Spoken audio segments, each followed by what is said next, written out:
Guys, it's Jacob from Stringbells here, stringbellsworld.org being a music journalism site, links are in the description down below. And we have a brand new song review for you today, and it's the latest track by Havok, and that's Intention to Deceive. So I'm going to refer to the original article as I usually do for these videos, so I hope you enjoy. Now, Havok are definitely the biggest group in modern thrash metal today, and deservedly so, as they incorporate modern, heavier elements into their sound whilst keeping this vintage sound very, very well. Almost a sound reminiscent of the mid-80s when thrash music was at its best. It's much more difficult than you might imagine, as well, as many groups in the thrash genre go through stages in which they fall by the wayside musically, but this group manages to keep surprising people and pushing the envelope. So shall we see what I thought of this brand new track? Well, I thought the riffs were pretty good. I thought the solo work came across as very impressive and well placed throughout the track. I thought the drum sequences were fantastic, with some really intricate fill work being used in each transition throughout the song as well. But I felt the song just lacked, core production value. I think the production value here was very weak and poor, to be honest.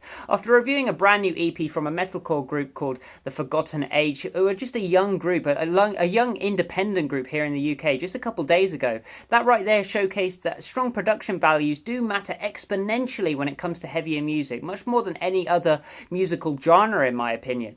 Here the low end just felt a little gutless, and I found it more and more distracting as the track continued on throughout its runtime. With the production on this track, there are elements which I genuinely did enjoy. I mean, the guitars sound thick and heavily distorted whilst keeping a really strong diction from note to note, and in all honesty I couldn't really fault the guitar tones on this track. The vocals also sound great, being both powerful as well as being relatively untampered with, but it's just that low ground that really sticks out as being weak and very plastic actually. The bass is fine and it keeps a degree of tonality to it, which I do like, but it's just not wholesome or deep enough. If you then pair that with a very thin sounding drum kit, and kick drum in particular, you really don't get that pulsating driving force which you typically like in that low ground. All in all, the production cycle is a little linear on this track. Moving on to the musicality of this track, I thought the riffs were great, and I love the usage of a jerky, slightly dissonant rhythm to create a more metallic atmosphere. It's almost a little bit genty. I don't want to use that, but just a tiny little bit. That riff is, a tiny little bit, maybe a little bit of influence in there.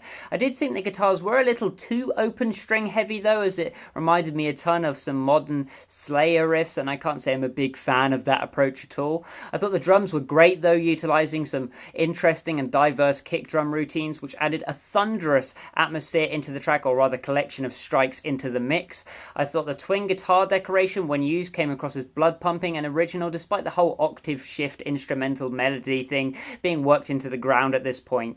I thought the chorus was memorable, and I felt the vocal performance encapsulated this almost Megadeth style dramatization which I haven't even heard from Megadeth themselves in at least a decade. Lyrically, the track is surprisingly solid and well written, whilst being current and quite relevant as well. Usually on thrash tracks like this we get your usual concept heavy spiel about, blood and murder and how the world is so effed.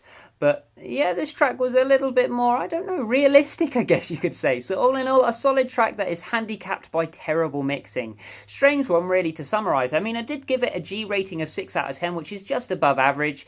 But yeah, I guess it could have been a little bit more if it had some decent production value to it. So if you like this video, then please leave a like, subscribe to see more, and I'll see you around next time. Bye-bye.